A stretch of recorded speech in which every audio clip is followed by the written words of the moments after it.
தினமணி நேயர்களுக்கு வணக்கம். நாம் தமிழர் கட்சியினுடைய தலைமை ஒருங்கிணைப்பாளர் திரு சீமான் அவர்கள் அவருடைய மேடை பேச்சுக்கள் அல்லது செய்தியாளர் சந்திப்புகள் இந்த தேர்தலுக்கு பிறகு, அதாவது நடைபெற்று முடிந்த சட்டப்பேரவை தேர்தலுக்கு பிறகு மிகப்பெரிய அளவில் ஒரு பேசு பொருளாக மாறி வருகிறது. தேர்தல் தோல்விக்கு பிறகு அவருடைய அரசியல் அணுகுமுறையில் ஏதேனும் மாற்றம் தெரிகிறதா என்பதை விவரிக்கின்ற பதிவாக இந்த வீடியோ அமைகிறது.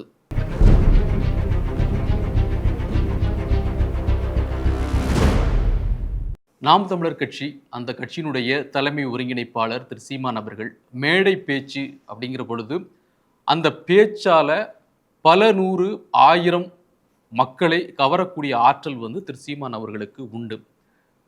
ஆனால் கடந்த தேர்தலில் பார்த்தீர்கள் என்று சொன்னால் அவருடைய வரலாற்றில், நாம் தமிழர் கட்சியினுடைய தேர்தல் வரலாற்றில் ஒரு மிகப்பெரிய பின்னடைவு அப்படிங்கிறத நம்ம ஏற்றுக்கொள்ளத்தான் வேண்டும். ஏன்னா கிட்டத்தட்ட துவக்க காலங்களில் பார்த்தீங்கன்னா குறைந்த சதவீதம் அப்படின்னு இருந்து 1% 1.1% மாதிரியாக இருந்து கொஞ்சம் கொஞ்சமாக வளர்ந்து 8.5% அளவிற்கு வளர்ந்த ஒரு கட்சி நாம் தமிழர் கட்சி. ஆனால் கடந்த தேர்தலில் கிட்டத்தட்ட ஒரு சரிபாதியாக இருக்கக்கூடிய அளவில் போச்சு அப்படின்னு சொன்னால், ஒவ்வொரு தேர்தலிலுமே அவர்கள் சொல்வது நமக்கு வெற்றியை நோக்கி, வெற்றி மட்டுமே நம்முடைய குறிக்கோள் அல்ல அப்படிங்கிற முழக்கத்தை அவர்கள் முன்வைத்து கொண்டே இருப்பார்கள்.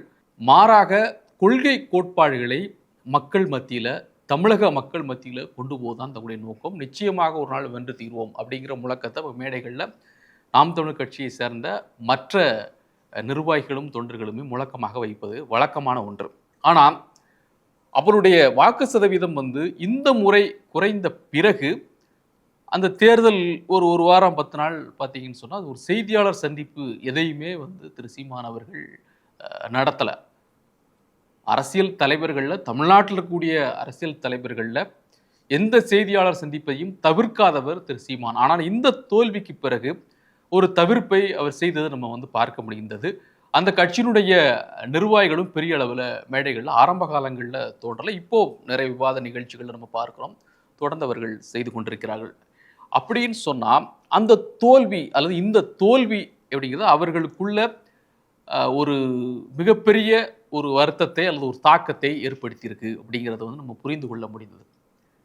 இன்னொன்று, இந்த அளவிற்கு அவர்களுக்கு இந்த வாக்கு சதவீதம் குறைவதற்கான ஒரு காரணங்கள் குறித்து அவர்கள் எந்த அளவுக்கு ஆராய்ந்திருக்கிறார்கள் அப்படின்னு நமக்கு தெரியல. ஆனால் இந்த தேர்தலில், நடந்து முடிந்த தேர்தலில் அவர்கள் அதிகமாக விமர்சித்தது தமிழக வெற்றி கழகத்தை, தமிழக வெற்றி கழகத்தினுடைய தலைவர் திரு விஜய் அவர்களை.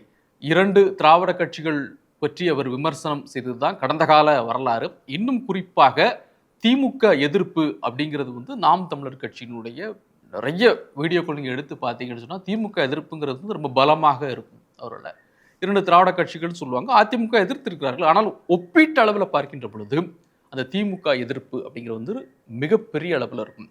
ஆனால் 2026 இந்த தேர்தலுக்கு முன்பே கூட திரு ஸ்டாலின் அவர்களுடான சில சந்திப்பு, ரஜினிகாந்த் அவருடைய உடான சந்திப்பு, இந்த சந்திப்புகள்லாம் நிகழ்ந்த போது தொடர்ந்து நாம் தமிழர் மீது வைக்கப்பட்ட விமர்சனம் அப்படிங்கிறது சமீப காலங்களாக திமுக எதிர்ப்பில் அவர்கள் கொஞ்சம் சுணக்கம் காட்டுகிறார்கள், ரொம்ப கடுமையான எதிர்வினை ஆற்றுவதில்லை அப்படின்னு சொன்னாங்க. அதற்கு அந்த கட்சியினுடைய நிர்வாகிகள்லாம் பார்த்தீங்கன்னு சொன்னால், செய்தி தொடர்பார்கள் சொன்னால் ஒரு சில பட்டியலை வாசித்து என்னென்ன பாருங்கள், இதெல்லாம் நாங்கள் எதிர்த்துருக்குறோம், கண்டனம் தெரிவிச்சிருக்கிறோம், அறிக்கை வெளியிட்டிருக்கிறோம், இந்த மாதிரி வேறு யாராவது கட்சி பண்ணியிருக்கிறாங்களா, நீங்கள் சொல்லுங்கள், எங்கே நாங்கள் எதிர்ப்புலேருந்து பின்வாங்கியிருக்கோம், அதெல்லாம் எதுவுமே கிடையாது.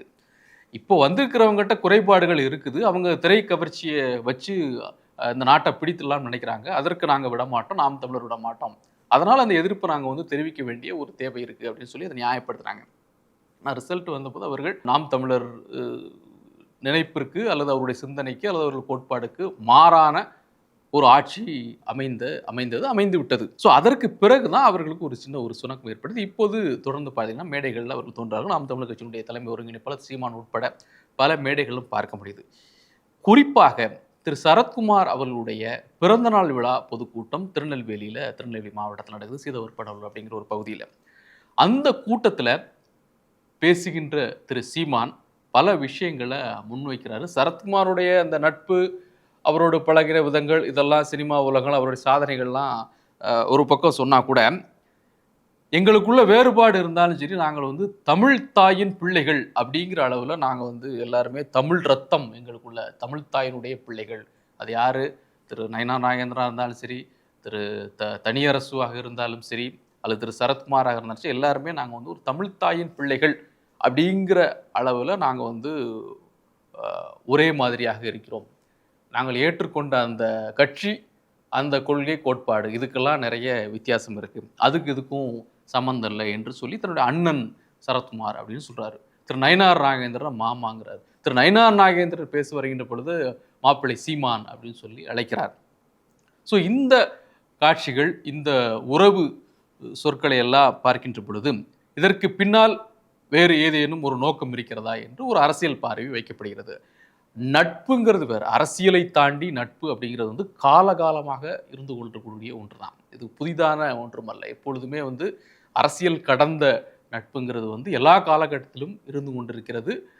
சில சில கட்சிகளில் அதற்கான வாய்ப்புகள் மறுக்கப்பட்ட வரலாறும் உண்டு. ஆனால் அந்த நட்புங்கிறது வந்து அரசியலை தாண்டிய நட்பு வந்து எல்லா காலத்திலையும் உண்டு. அந்த அடிப்படையில் இதையும் பார்க்க முடியுமா அப்படின்னா அதை தாண்டியும் சில விஷயங்கள் இருக்குமோ என்று ஒரு பார்வை விமர்சகர்களால் வைக்கப்படுகிறது.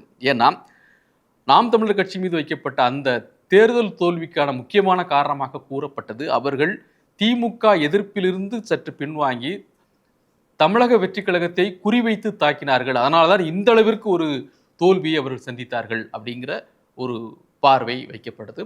அதுல முழுமையா அதுதான் காரணமா இருக்குமா அப்படின்னா தெரியல, அது ஆராய்ச்சிக்குரியது, அவங்களும் அதை ஆராய்ச்சி பார்க்கணும்.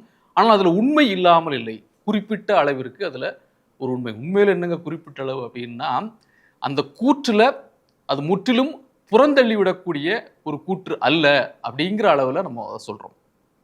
எனவே அவருக்கு இந்த ஆண்டில், அதாவது இந்த ஆண்டு என்று சொல்வது இந்த 2026 இந்த காலகட்டத்தில், இந்த 5 ஆண்டுகள் ஆட்சி தாவேக்கர்ல இந்த ஆட்சியில் நாம் ஒரு சட்டப்பேரவை உறுப்பினராக அந்த அவைக்குள்ள போக வேண்டும் அப்படிங்கிற எண்ணம் திரு சீமான் அவருக்கு மேலோங்கி நிற்கிறது. அதை பல நேரங்களில் அவர் வெளிப்படுத்துறாரு. ரொம்ப குறிப்பாக நம்ம சொல்லணும்னா ஒரு கூட்டத்தில் பேசுகிறாரு, திருப்பூர் கூட்டம் என்று நினைக்கிறேன். அந்த கூட்டத்தில் பேசுகின்ற பொழுது நிறைய வழக்கம் போல் நிறைய விஷயங்கள் பேசிட்டு ஒரு சம்பவத்தை நினைவு கூறுறாரு. அதாவது திரு பாரதிராஜா, இயக்குனர் பாரதிராஜா அவருடைய அந்த காரியங்கள் நடந்துகிட்டு இருக்கு. அவர் தான் முன்னின்று அதை திரு சீமான் அவர்கள் முன்னின்று அதை நடத்தினார். நம்ம தொலைக்காட்சியில் பார்த்துருப்போம். அந்த நடந்துகிட்டு இருக்கும்போது திரு சீமானே சொன்ன விஷயம் இது. அப்படி அந்த நடந்துட்டு இருக்கும்போது பின்னால் வந்து ஒரு பெரியவர் வந்து கூப்பிட்டாரு சீமானை, கூப்பிட்டு இந்த தடவை நீ வந்து ஒரு 50 பேரோட சட்டசபைக்குள்ள போயிடுவேன்னு பார்த்தேன், நடக்கலை, இருந்தாலும் பரவாயில்ல, இந்த இடைத்தேர்தலையாவது நீ வந்து உள்ளே போயிடணும் அப்படின்னு சொல்லி இது பண்ணாராம்.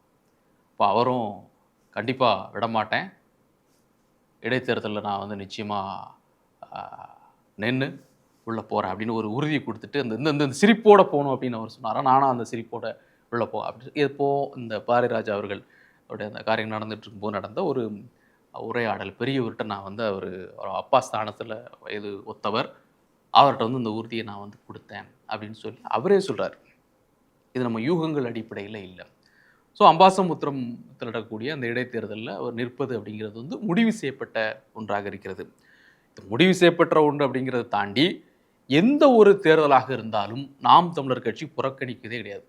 குற்றச்சாட்டுகள் வைப்பாங்க, இந்த தேர்தல் நியாயமாக நடைபெறலை, நிறைய பணம் புழங்குகிறது, அந்த மாதிரியான விஷயங்கள்லாம் நிறைய சொல்லுவாங்க. ஆனால் எந்த தேர்தலையும் அவர்கள், சட்டப்பேரவை தேர்தலாக இருந்தாலும் சரி, நாடாளுமன்ற தேர்தலாக இருந்தாலும் சரி, இடைத்தேர்தலாக இருந்தாலும், உள்ளாட்சி எந்த தேர்தலையுமே புறக்கணிப்பு செய்வதில்லை நாம் தமிழர் கட்சி. ஸோ அந்த அடிப்படையில் இந்த தேர்தல் கிட்ட ஒரு 6 தொகுதிகள் நடக்க போகுது அப்படின்னா அந்த தேர்தலையே அவர்கள் புறக்கணிக்க போவதில்லை, கண்டெஸ்ட் பண்ண போகிறாங்க அப்படிங்கிறது. ஆனால் அந்த தொகுதியில் குறிப்பாக அம்பாசமுத்திரத்தில் திரு சீமான் அவர்கள் போட்டியிடுவது அப்படிங்கிறது உறுதி செய்யப்பட்ட ஒன்று.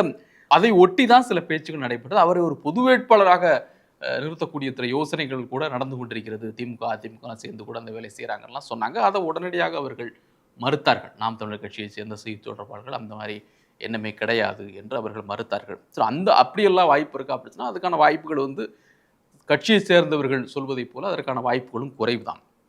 ஆனால் இந்த முனைப்பை ஏன் இந்த அளவிற்கு திரு சீமான் முனைப்போடு இருக்கிறார் அப்படின்னு சொன்னால், சட்டப்பேரவையில் இதனுடைய குரல் ஒலிக்கணும்.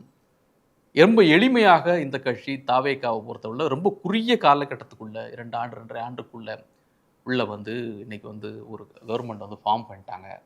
ஸோ அவர்கள் செய்யக்கூடிய குற்றங்கள், குறைகள் இதையெல்லாம் நம்ம வந்து எடுத்து சொல்லணும். நம்முடைய குரல் அங்கே ஒலிக்கணும். நாம் தமிழுடைய குரல் அப்படிங்கிற ஒரு வேட்கை அவருக்குள்ள இருக்குது.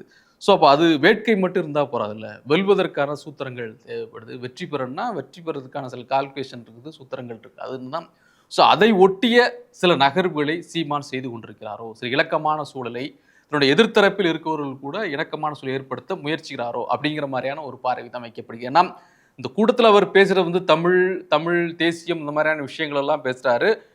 அதை பேச இருக்கக்கூடிய இடம் வந்து இடத்தை சேர்ந்தவர், அந்த விழாவின் நாயகனாக கூடிய சரத்குமார் தேசிய கட்சியை சார்ந்தவர், தேசிய கண்ணோட்டத்தோட உரியவர்கள். அவர் தேசிய நீரோடையிலே அவர்கள் கலக்கக்கூடியவர். நயனார் நாகேந்திரன் மாநில பாஜக தலைவராக இருக்கார். இவர் பாஜகவில் இருக்கிறார். இதில் எங்கே நம்ம தமிழ் தேசிய கோட்பாடுகளுக்கும் இந்திய தேசியத்தை பேசுபவர்களுக்குமான அந்த இடைவெளி அப்படிங்கிறது வந்து பெரியது. எது சரி எது தப்பு, அவங்க கொள்கை கோட்பாடு எப்படிப்பட்டதுக்குள்ள நம்ம போகணும். ஆனால் அடிப்படையில் நேர் எதிர் ஆன ஒரு சித்தாந்தம், ஒரு முரணான ஒரு இதை கொண்டவர்கள் அந்த தேசிய பார்வையில் அதை பார்க்கும் பொழுது.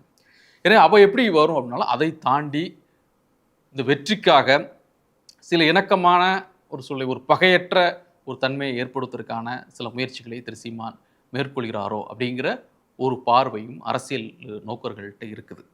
இன்னொன்று, அப்போ இதற்கான வாய்ப்பு இருக்கா அப்படின்னு சொல்லி முன்னாடி வாய்ப்பு இருக்கா அப்படின்னு பார்த்தீங்கன்னா, தேர்தலை கட்சிகள் பிரதான கட்சிகளாக இருக்கக்கூடிய திமுகவோ, இந்த இடைத்தேர்தலை பொறுத்தளவில் பிரதான கட்சிகளாக இருக்கக்கூடிய திமுகவோ அதிமுகவோ புறக்கணிக்கின்ற பொழுது இதற்கான ஒரு வாய்ப்பு சீமானுக்கு ஏற்படுமா அப்படின்னு கேட்டால், அவர்கள் புறக்கணிப்பதற்கான வாய்ப்பு இருக்கா அப்படிங்கிறத நம்ம முதல்ல யோசிச்சு பார்க்கணும். இப்போ ஏதோ ஒரே ஒரு தேர்தல், இந்த இடைத்தேர்தல் ஒன்றே ஒன்று தான், ஒரு இடம் மட்டும்தான், அம்பாசமுத்திரம் மட்டும்தான், அல்லது மதுராந்தகம் மட்டும்தான், அல்லது இப்போ இருக்கக்கூடிய அந்த காலியாக இருக்கக்கூடிய ஏதோ ஒரு தொகுதி அப்படின்னா புறக்கணிப்பதற்கான ஒரு வாய்ப்பு உண்டு. ஆனால் 5-6 தொகுதிகள் அப்படிங்கின்ற பொழுது நிச்சயமாக 2 கட்சிகளும் வந்து ஒட்டுமொத்தமாக புறக்கணிப்பதற்கான அந்த வாய்ப்பு இல்லை. குறிப்பிட்டு ஒரு தொகுதியில் மட்டும் புறக்கணிக்குமா அப்படின்னு கேட்டால் அதுக்கு காரணம் சொல்லி தான் அதை புறக்கணிக்க முடியும். மற்ற தொகுதிகளெல்லாம் பரவாயில்லைங்க, ஆனால் இந்த தொகுதி ரொம்ப கடுமையாக இருக்குது, இதில் நியாயமாக நடைபெறுங்கிற தோணலை அப்படின்னு சொல்லி புறக்கணிக்கலாம். எனவே அதை ஒரு வாய்ப்பாக பயன்படுத்தி கொண்டு மேலே வந்துவிட முடியும் என்று கூட அவருடைய உள்ளுணர்வு இருக்கலாம். குறிப்பாக நீங்கள் அம்பாசமுத்திர தொகுதியை எடுத்து பார்த்தீங்கன்னு சொன்னால், அது வெற்றி பெற்று அந்த எம்எல்ஏ பதவி ராஜினாமா செய்த திரு இசக்கி சுப்பையா. அவர் அப்போது அதிமுகவில் எம்எல்ஏவாக இருந்தவர், தேர்ந்தெடுக்கப்பட்டவர். இப்போ தாவேக்கால இருக்கார். முதலிடம். 2வது இடம் பெற்றவர் அந்த தொகுதியில் காங்கிரஸ் வேட்பாளர் அப்படிங்கின்ற பொழுது ஆட்டோமேட்டிக்காக அது தாவேக்கா அணியாக இருக்குது. 3வது இடத்தை பிடித்தவர் தாவேக்காவிலேயே சேர்ந்த வேட்பாளர். அப்போ இப்போ 1, 2, 3 இந்த 3 பேருமே இப்போ டிவிகே தாவேக்கே அப்படிங்கிற மாதிரியான ஒரு சூழல் இருக்குது. அப்போ அந்த கால்குலேஷன் எப்படின்னு பார்த்தா, இப்போ இந்த 3 பேருக்கு கிடைச்ச அந்த வாக்குகள் எல்லாமே மீண்டும் அங்கே யார் நிற்கிறார்களோ, மீண்டும் யாருன்னா மீண்டுமே இசக்கி சுப்பையாக்கே வாய்ப்பு அங்கே தரப்படுதுன்னா மீண்டும் அந்த 3 பேருடைய வாக்குகள் சேர்த்து கிடைக்கும் அப்படிங்கிறது தான் அங்கே கால்குலேஷன். அப்போ அதுக்குள்ளே போய் என்ன வேலைகள் செய்ய முடியும், அப்போ அதுக்கான வாய்ப்புகள் என்னென்ன அப்படிங்கிறது நிச்சயமாக திரு சீமான் அதை ஆராய்ந்து கொண்டிருப்பார். அப்போ ஏதோ ஒரு கால்குலேஷன் அங்கே போய் கொண்டிருக்கிறது. இந்த காலகட்டத்தில் திரு விஜய் தலைமையிலான தாவேக்க ஆண்டு கொண்டிருக்கக்கூடிய இந்த பீரியடில் சட்டசபைக்குள்ள அந்த உறுப்பினர் என்ற தகுதியோடு இருந்து அந்த குறைகளை சுட்டி காட்ட வேண்டும். ஒரு எதிர்க்கட்சி அந்தஸ்தில் அந்த நிலையில் இருந்து எதிர்த்தரப்பிலிருந்து அந்த முழக்கங்களை முன்வைக்க வேண்டும் என்ற வேட்கை அவர் குடிக்கிறது. அதில் தான் அவர் சில சமரசங்கள் அப்படின்னு நம்ம சொல்ல முடியாது, அல்லது கூட்டணின்னு சொல்ல முடியாது. ஆனால் ஒரு முரணற்ற தன்மையிலிருந்து கொஞ்சமாக அதை தனித்து கொண்டிருக்கிறார் என்கிற போன்று ஒரு பார்வை இருக்கிறது. வரும் காலங்களில் பார்ப்போம். மீண்டும் சந்திப்போம். நன்றி, வணக்கம்.